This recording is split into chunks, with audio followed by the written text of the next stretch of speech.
Bonsoir à tous, bienvenue dans votre émission La Réunion Léla. On va parler d'un sujet qui reste récurrent, c'est l'autosuffisance alimentaire. Et pour La Réunion, ça reste quelque chose de particulier, simplement parce que la tentative à l'heure actuelle de certains de produire du riz est quelque chose qui porte de l'espoir. En même temps, les gens ne savent pas trop dans quel sens où aller. On voit ça dans Causement Réunionnais.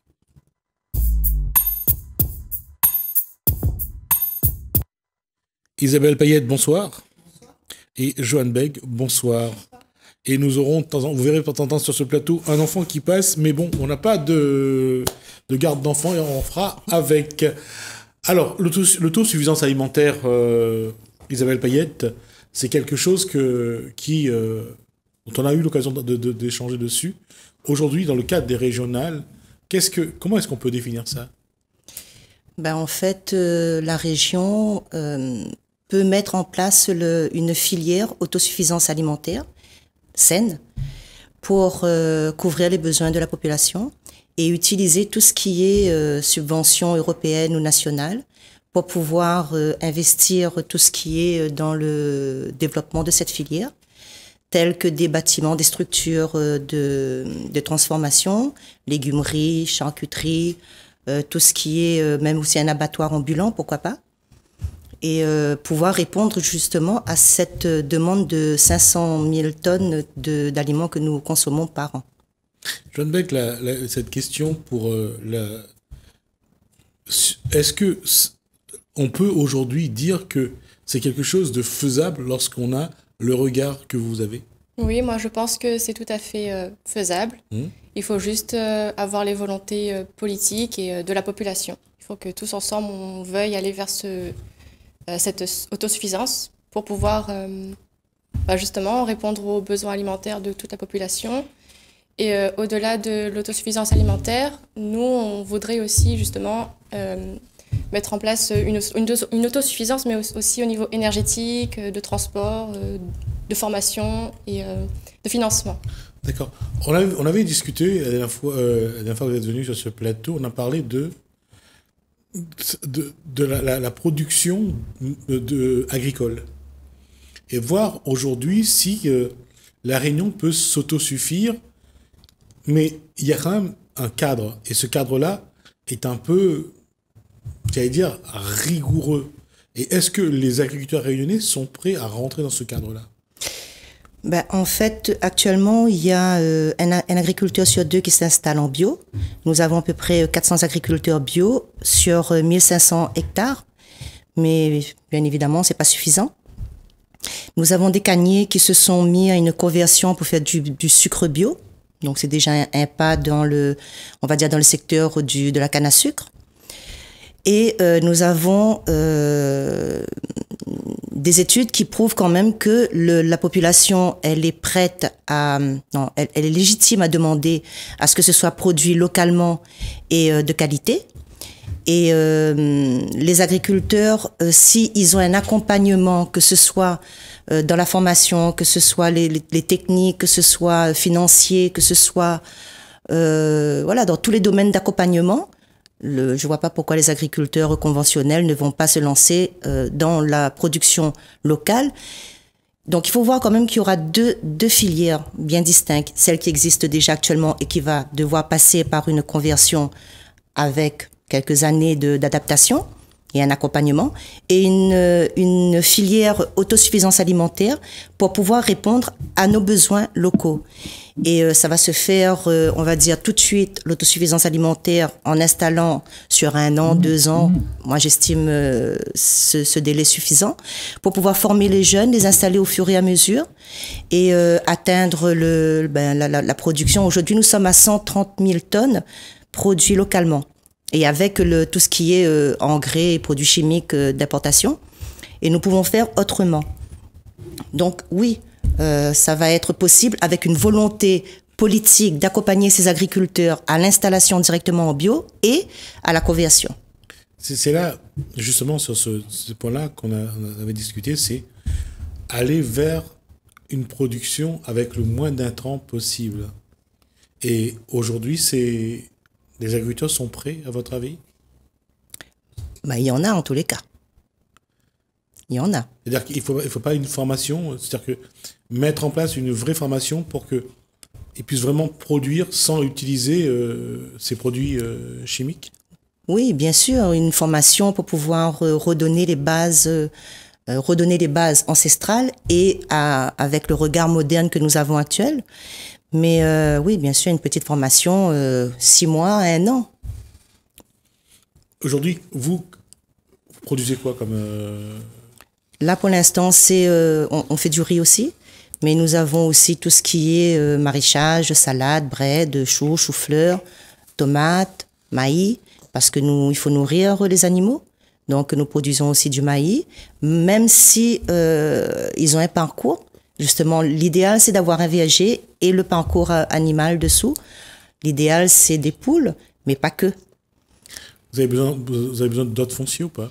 D'autres fonciers, tout à fait, oui. Alors, nous avons 6600 hectares actuellement qui sont recensés à la SAFER, qui sont en terre inculte. Ce sont des terres en friche agricole non exploitées. Même si on utilise le mot exploité, même, j'aime pas trop ça. Mais oui, nous avons la possibilité d'installer directement des porteurs de projets en bio, vivriers, légumes, fruitiers, élevage, parce que il faut rentabiliser il faut rentabiliser tout ce qui est foncier, tout ce qui est la terre, pour pouvoir justement se retrouver exactement comme dans le temps longtemps avec les butations, où il y avait tout ce qui était verger, tout ce qui était fruitier, lianes comestibles, fleurs comestibles. On disait que nos jardins créoles étaient infouis, mais c'était infoui. Aujourd'hui, on appelle ça permaculture. Oui, aujourd'hui, c'est la permaculture. Voilà. C'est de nourrir les bonnes plantes avec les plantes non comestibles. C'est ça. C'est ça la démarche de la permaculture. Mais pas que. Par exemple, on peut aussi le maïs, la citrouille et les haricots. Ce sont des plantes qui sont comestibles tous les 3, mais qui s'apportent de l'azote, qui fait une couverture végétale, qui maintient l'humidité, qui apporte... Voilà, c'est vraiment une symbiose avec tout le végétal qu'on peut avoir autour. Mais est-ce que la nouvelle génération est prête à le faire, ou est-ce que la génération d'avant est prête à se former justement aussi pour venir à ça? Mais écoutez, les agriculteurs aujourd'hui, oui, les jeunes agriculteurs qui veulent s'installer, s'il n'y a pas le formatage au niveau des formations, que ce soit pour passer avec le DJA, pour avoir les subventions, s'installer vraiment aujourd'hui on dit DJA, dotation aux jeunes agriculteurs, mais on dit aussi que ce sont des chefs d'entreprise agricoles. Ce ne sont pas des agriculteurs, ce sont des chefs d'entreprise prioritairement. D'accord. Donc, s'il n'y a pas ce formatage-là et qu'on leur donne une nouvelle vision de leur métier, on valorise tout ce qu'ils font de correct pour l'environnement, et eux, ils se retrouvent aussi à faire un métier avec passion, il n'y a pas de frein. Joanne Beg est d'accord avec ça? Moi, je voulais ajouter, par rapport à votre question, est-ce que les jeunes sont prêts à se lancer là-dedans? Je pense que ça leur fait un peu peur, l'agriculture, tout ce qui est en rapport avec les métiers de la terre. Je pense qu'il faudrait les accompagner dans une démarche de ramener plus de monde à la terre. Si on est plus nombreux à faire le travail dans les champs, il est beaucoup moins laborieux et beaucoup plus agréable. On passe des moments conviviaux ensemble. Et ça, c'est quelque chose qu'on a perdu et qu'on retrouve justement dans l'agriculture. Et dans cette agriculture-là, comment vous vous situez, vous et où votre génération se situe? Moi, j'ai un cas un peu particulier. Je suis enfant d'agriculteur bio. Et donc, j'ai une certaine sensibilité à ce travail-là. Mais j'ai l'impression quand même que la plupart des jeunes de mon âge, il y en a beaucoup qui sont très éloignés de cet environnement. Et pour d'autres qui commencent à se sensibiliser, ceux-là, ils s'intéressent aux nouvelles techniques d'agriculture nouvelles, plus respectueuses de l'environnement. Et ceux-là seront une force pour nous. Ça veut dire qu'aujourd'hui, cette génération-là est prête à donner du temps, à se donner vraiment, à s'investir pour que cette agriculture-là se développe. J'espère.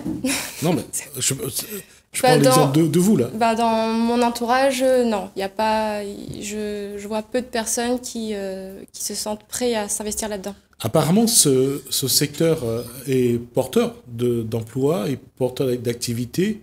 Comment inciter des personnes ou la jeune génération à s'investir, à venir y à trouver un intérêt? Qu'est-ce qu'il faudrait faire? Là, actuellement, nous avons de l'importation.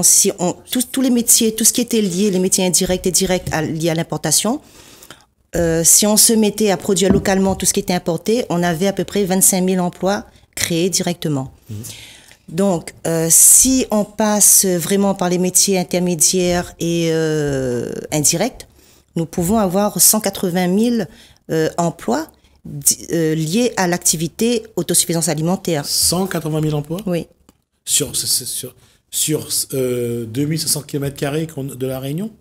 Mais oui, si on parle de petites fermes aussi, de toute façon, des petites fermes polyculture élevage, avec la transformation, avec la cantine, avec, voilà, c'est vraiment, il y a le bûcheron, il y a le cuisinier, il y a le vétérinaire, il y a les entreprises artisanales pour mettre en bocaux, les conserves, enfin voilà, il y a vraiment des activités extensibles liées au tourisme. Oui, mais qui doit porter ce projet? Les agriculteurs, d'abord, et les politiques ensuite, ou bien tout doit être fait par les professionnels, parce qu'eux maîtrisent vraiment la stratégie? Alors, les agriculteurs maîtrisent leur métier avec les techniques conventionnelles, dites chimiques. Il y aura obligatoirement un besoin d'accompagnement de techniciens de la Chambre d'agriculture pour amener ces personnes-là à utiliser d'autres méthodes beaucoup plus respectueuses, voire directement une conversion en bio. Et puis, nous avons aussi la possibilité de former des jeunes pour pouvoir les installer directement. Ça, c'est pas un souci. Mais il y aura, on a vraiment besoin, par exemple, dans une ferme polyculture élevage, à taille humaine, ou sinon des jardins partagés, ou même dans le privé, les personnes qui vivent, qui ont un jardin, qui recommencent à produire eux-mêmes leur alimentation. Ça va permettre de couvrir l'ensemble de nos besoins, tout en sachant que l'agriculteur, lui, il sera vraiment là pour être la base de l'alimentation. Et tout ce qui est jardin privé, partagé, on peut créer des semences ou des petits braies, des salades. C'est vraiment pouvoir remettre la main à la terre pour ensuite déjà se soigner, puisque nous sommes dans une société où il y a tellement de maladies, même mentales. Refaire le lien avec le sol et la terre et avec le vivant, c'est porteur de meilleure santé psychologique et même physique. Schoenbeck? Moi, je pense qu'au-delà des agriculteurs, il faut que ce soit une volonté globale de toute la population, parce que c'est notre survie et notre santé qui en dépend. Et aujourd'hui, justement, à La Réunion, on voit qu'il y a beaucoup de maladies liées à l'alimentation, et pour beaucoup, liées à ces aliments ultra transformés et qui viennent de l'extérieur. Donc, il est important qu'on prenne conscience que ce qu'on mange, c'est notre première, l'alimentation est notre première médecine. Et quel est le meilleur moyen de manger sain que de manger local, donc du champ à l'assiette, directement, sans avoir d'intermédiaire. Là, reste une chose, c'est que on a l'impression que sur cette activité-là, aujourd'hui, les jeunes ou les agriculteurs ne se bousculent pas beaucoup. Il manque du foncier, il manque l'incitation à la reconnaissance de ce beau métier.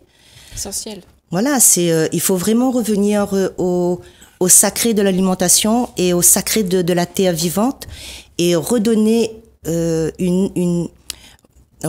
rappeler en tous les cas ce qui est essentiel à l'humain. Parce qu'avant, dans chaque cour, il y avait toujours un petit jardin, il y avait toujours les oignons verts, le coton milli, le thym, le piment. Aujourd'hui, ce n'est plus un comportement habituel. C'est pas ce que les gens ne plantent plus. Au contraire, les gens bétonnent parce que ça leur permet de ne pas avoir à arracher les mauvaises herbes ou de tailler le gazon. bon, pour les personnes âgées, je peux comprendre, mais pour d'autres, ça pose la question, c'est comment ramener le public, qu'il soit jeune ou moins jeune, à cette tradition de la terre qu'on avait avant, parce qu'on plantait tout, hein, le maïs, le haricot, on le faisait, et c'était toujours un plaisir on avait tous, ça j'ai toujours trouvé ça très bizarre, mais on avait tous dans la cour un pied de bras de mouron, un pied de citrouille, un pied de chouchou. Ça c'était, tout le monde avait ça. Je veux dire, c'était quelque chose que, mais aujourd'hui, la terre n'est plus les gens ne sont plus attachés à la terre comme ils étaient avant. Qu'est-ce qu'il faudrait pour changer ça, y compris quel que soit l'âge, hein? Moi, je pense qu'il faut impulser une nouvelle volonté. C'est-à-dire que ceux qui sont déjà sensibilisés, ceux qui ont déjà une expérience dans la permaculture, dans l'agriculture bio, dans la protection de l'environnement, s'unissent pour montrer une voie possible. Et que ceux qui hésitent encore se rendent compte que c'est peut-être une bonne solution que de retourner à la terre et à des aliments sains. Et voilà, donc peut-être en montrant l'exemple, d'autres se sentiront concernés et ça va agrandir. D'accord. Et en même temps, aujourd'hui, on bétonne pour faire des grandes surfaces. La terre agricole est en train d'être...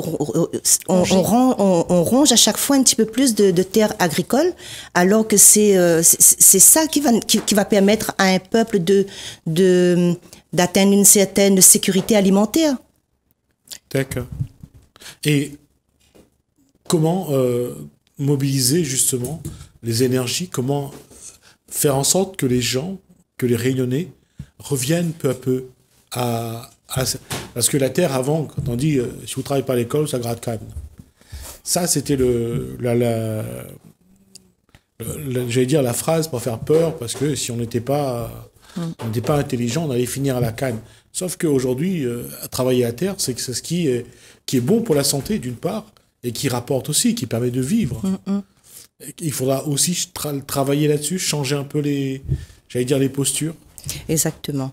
Et montrer aussi, par exemple, quand on aura vraiment mis à plat notre sécurité alimentaire, nous allons pouvoir exporter, mais de la qualité, et rayonner dans le monde. Aujourd'hui, nous avons du café Bourbon pointu, nous avons de l'ananas Victoria, nous avons de la vanille, du sucre bio aussi, c'est très demandé au niveau international. Oui. Donc, faisons de la qualité et nous allons retirer là-dedans non seulement un côté économique, une fierté, et nous allons être ouverts au monde. Et un bien manger pour tous les Rayonnais. Un prix abordable. Ouais, oui. D'abord les Rayonnais. Et autre chose encore, je veux dire, j'en parlais avec des politiques qui viennent sur ce plateau. Je veux dire, aujourd'hui, apporter de bons produits aux cantines scolaires, c'est quelque chose que nos agriculteurs ont la capacité de faire, parce qu'ils savent faire leur travail, mais là où ils ne sont pas organisés, c'est de se regrouper pour répondre aux appels d'offres, pour avoir les lots demandés par chaque établissement scolaire. Là aussi, il y a un gros travail à mettre en place. Effectivement, les appels d'offres, les agriculteurs, aujourd'hui, avec nous, ce que nous portons au niveau de la région, c'est effectivement de canaliser la filière et apporter un écoulement sûr au niveau de la cantine scolaire, par exemple, ou prison, hôpital, etc. Ouais. Mais il n'y a pas que les agriculteurs qui auraient besoin se regrouper. Il y a aussi les politiques. Donc les politiques, ils sont là pour pouvoir... il y a une demande de la population pour que ces enfants mangent bien. Et donc, s'il faut améliorer les appels d'offres pour pouvoir correspondre à la réalité du terrain d'un agriculteur, il suffira de le faire. Améliorons les appels d'offres. Faisons correspondre à la réalité. Améliorons les appels d'offres, d'accord, mais il faut quand même que l'agriculteur rentre dans le cadre. Il faut qu'il y ait un cadre administratif et juridique que les collectivités ont. Le code des collectivités, ce n'est pas facile. On doit suivre ça. Et là, il faut que les agriculteurs, eux, font l'effort de rentrer dans le cadre. Oui, l'idéal, ça serait qu'il y aurait un cahier des charges filière autonomie, autosuffisance alimentaire durable, un cahier des charges à respecter. Le cahier des charges est respecté, l'écoulement est assuré. Les appels d'offres correspondront aux réalités, c'est-à-dire s'il demande, je sais pas moi, il veut des pommes, des pommes, oui. ici à La Réunion, à part la plaine des CAF et à la plaine des Palmistes, on ne pourra pas vraiment répondre aux besoins. Donc, adaptons aussi à la réalité de la production. Quand on regarde le Tangor du sud, de la petite île par exemple, il y a de bons produits, pas suffisamment en quantité. Je veux dire, à la rigueur, c'est très difficile de répondre à un lot ou à un appel d'offres parce qu'il n'y a pas suffisamment, sauf si c'est pour un petit établissement. Il faudra faire avec le terroir de chaque territoire de La Réunion, donc dans les hauts, dans les bas, le sud, l'est, l'ouest, ils ne poussent pas la même chose, donc il faudra manger vraiment ce qui se produit sur place. Il faut arrêter de vouloir manger absolument ce qui vient de l'extérieur. Oui, c'est le principe, je suis d'accord, mais il faut rentrer dans un cadre administratif et juridique, c'est ça que je dis. Et ça, il faut une organisation professionnelle, c'est-à-dire que les agriculteurs s'organisent pour que ça rentre dans le cadre juridique et administratif. Aujourd'hui, il y a UPROBio qui récupère déjà les fruits et les légumes produits en bio et qui distribue au sein des cantines scolaires. Mais la quantité, effectivement, est minime puisqu'il n'y a pas d'incitation à produire du bio. Et pas seulement du bio, mais il faut... Ou de qualité locale. Non, pas dans ce sens-là, j'allais dire. J'allais dire qu'il faut qu'on dise que le QT dise aux agriculteurs, nous avons besoin de 10 tonnes de Tangor, nous avons besoin de 10 tonnes de bananes, que là, derrière, ils se mettent à produire la quantité demandée. Oui, c'est essentiel de pouvoir faire une gestion globale du territoire. C'est ce que je veux dire. Voilà. Par exemple, dans l'Est, c'est humide, donc ça correspond. On peut planter tout au long de l'année tout ce qui est maraîchage, voilà. Le grenier aussi de La Réunion, c'est Saint-Pierre. L'Ouest, il n'y a pas beaucoup d'eau. Adaptons. C'est dans les hauts, dans les bas, du nord, mais ça sera généralisé, effectivement. Aujourd'hui, on fait quoi? On plante de la canne partout, même dans l'Ouest, alors que la canne est demandeuse d'eau. Donc, il faut vraiment tenir compte des terroirs et pour pouvoir centraliser, savoir, la cantine, elle a besoin de 10 000 breads par semaine. Eh ben, la filière va permettre de dire, il faudra planifier 10 000 breads par semaine. D'accord. Alors, ce que je propose, c'est qu'on vient de dépasser le temps qui nous est imparti. On reviendrait donc, on va continuer cette discussion-là et voir si on peut, préciser un petit peu le cadre dans lequel les agriculteurs peuvent évoluer pour qu'ils puissent répondre aussi aux appels d'offres. Merci Isabelle Payette et à Joanne Beg pour cet échange. Je vous dis à bientôt. À bientôt, merci. On pause. À tout à l'heure.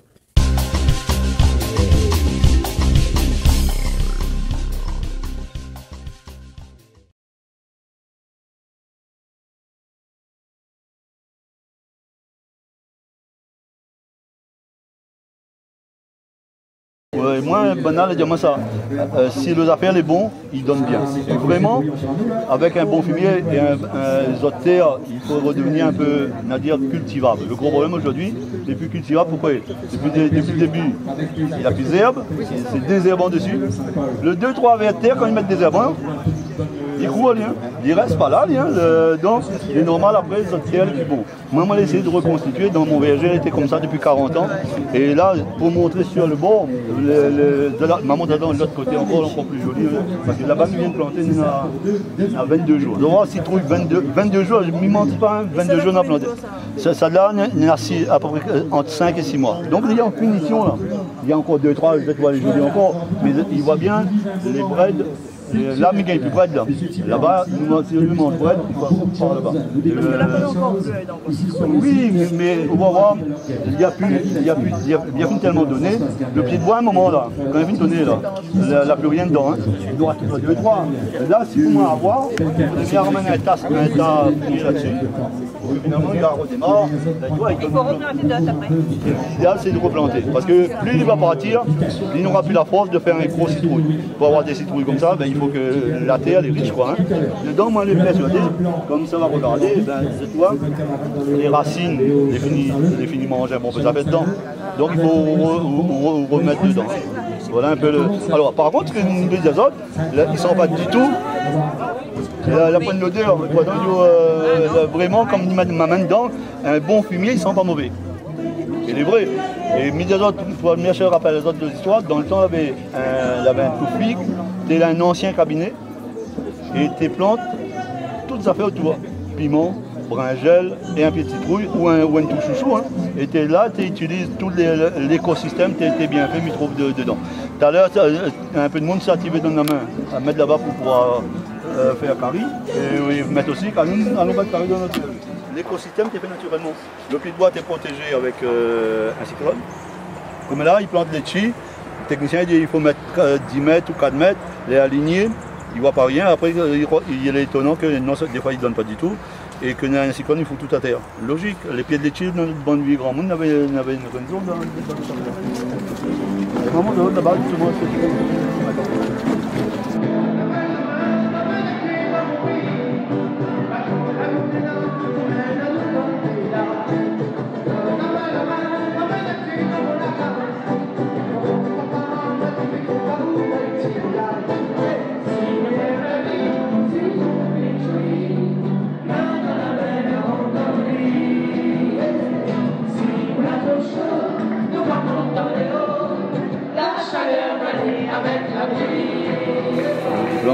Là, c'est vraiment avoir le papier pour gagner un installation, mais là, pas apprendre grand chose d'autre. Hein. C'est mes parents et ses camarades là apprendre. Moi, j'ai acheté la forêt, mesure azote, jambrosade, tout ça, t'es encore des arbrosades. Moi, un collègue à côté, il a acheté un petit bout, il a continué à vivre de son métier, et il a planté à la manière que l'IAFA, il t'appelle, les techniciens l'ont dit. Le même VG, il a planté en même temps. Il a pris les mêmes plans, la même chose à l'IAFA. Aujourd'hui, c'est donc dans le VG, on a 42 ans. Maman, tu as la qualité des fruits. Les arbres, intérieurement, il faut tailler les arbres. Moi, s'il y a des arbres, tu vois, la finale, la hauteur de bonne pied de jambrosade. Il faut grimper dessus, évidemment. Il faut souvent un objet t'attacher à nous pour nous faire. Hein. Nos arbres restent, on va dire, sains. Mon camarade, malheureusement, il dit Marico, à cause de la vote, alors, tout le temps, il me dit, mais moi, je mets fumier, je ne mets pas des herbants, je ne traite pas, je ne fais pas une merde. Il ne croit pas, moi, au départ. Hein. Moi, je suis content, on est à peu près depuis 4 ans. Maintenant, moi, je suis content parce qu'il désherbe. Mais le problème, ces arbres, en attendant une grande partie des arbres, la mort. Parce que finalement, la durée de vie, si, comme dit Bonnard, on ne laisse pas la nature faire, alors, mettez quand même moins de fruits, finalement. Mais finalement, les arbres, voilà, la perdurée. Alors que, comme dit Bonnard, il mettre l'engrais, à un moment, l'arbre, tu gagnes plus supporter la mort. C'est vraiment un m'a vraiment vécu ça, me dit, l'extraordinaire.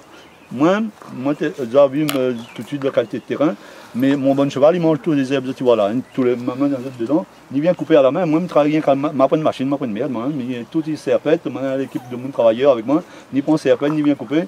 Tout à l'heure, on n'a pas les autres l'ont pris qu'on passe là. Mon fumier que nous gagne pour faire avec le VATR, c'est les herbes qui sont à terre là.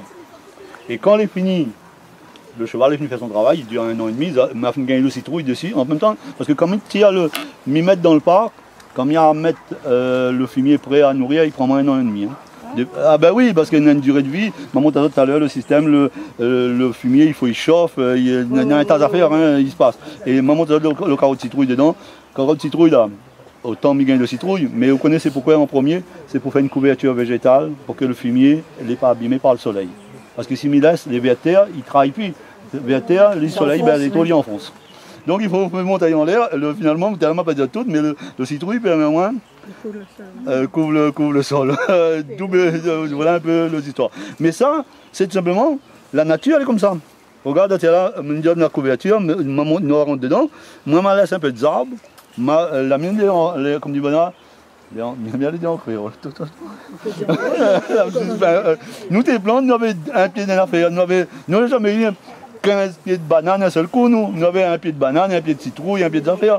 C'est banal, là, nous, il faut mettre une seule qualité. Après, ils ont toutes les maladies. Moi, je regarde mon histoire, le pied de bouillavier, le pied de mandarine, et maman, je de voyager, comment tu vas? Moi, mon litchi, d'habitude, l'année dernière, jusqu'à 10 février, je casse le litchi. Pour dire autres, 10 février, je vais encore le litchi. Cette année, je pense un petit peu avant, parce que les est bien avancé. Et là, on aura une belle récolte. Cette année, dans l'ensemble de la Réunion, on aura beaucoup de litchi. Hein. Et là, c'est les abeilles qui fécondent. Hein. Donc, vous avez vu en même temps, on a des oiseaux. Pour moi, un berger qui a plus de vie dedans. Et donc, moi, j'essaye de remontrer les gens qu'il faut que... Non, mon temps, madame m'a cassé 2-3 pour... De toute façon, je m'a pas dit rien. Mais vous avez bien vu, m'a cassé là-bas hier après-midi, parce que m'y connaissait les histoires, les pas simples, m'y voulait faire voir les autres, mais nous a cassé là-bas pour... Donc, on va gagner d'autres affaires. Mais je voulais seulement expliquer... Tout à l'heure, on avait expliqué à moi. Moi, on a un pied de chi, ça vraiment, hein, m'a voulu faire. Le pied de chi, là-bas, vous gagnez mon dessus pour faire. Regarde par rapport à ça, là, que ça me l'a fait. Depuis étant petit, on va tailler. Alors, les gaillards font un dessus, hein. Donc, dans la logique, tu vois, regarde que ça va se passer. Moi, on a voulu écarter pour que finalement il y a placé le litchi, mais là, affaibli le litchi. Une grosse branche, hein, que tu vois encore la racine, parce que moi, dessus un pied de bois, les plus gaillards, quand on gagne monter dessus comme ça, tu vois, on dit, là, moi, pour casser le litchi, évidemment, là, quand la branche est ça. Alors que quand il monte en l'air bas, mais regarde comment la différence, hein, donc, moi, on essaye de dire, il fait ça, mais moi, là, on dit moins compte à la longue, me dit, les gaillards, peut-être, mais finalement, on l'a affaibli le pied de litchi, mine de rien. Et on rend compte du coup, là, en fait, l'oiseau la vierge, côté des autres. Donc, l'intervention de l'humain sur les arbres, m'y essaye pas trop, moi. M'a dit, on a une limite à mettre notre main, nous on a trop tendance à vouloir mettre tout ça, il ne faut pas. Voilà. Donc, moi, je laisse la nature beaucoup faire. Et mis en sorte de moins mieux par rapport à tout ça. Donc, alors, les mêmes arbres, comme les autres, hein, c'était pareil. Zoran, certains restent un peu petits, parce que quand nous, la fouille le terrain, nous avons rendu compte là-dessous, il y a une couche galée, parce que c'est la roche volcanique ici. Il y a retrouvé là-dessus, finalement, il n'y a pas gain à avoir le nombre de racines pour faire le pied de bois. Ce qui veut dire c'est un pied de bois, malheureusement, ne sera jamais grand. Alors que d'autres endroits. Il y donne, mais il veut dire par là, il n'y aura pas comme un pied de bois. Vous l'avez vu mon pied de mandarine là-bas, il est jusqu'à là-bas.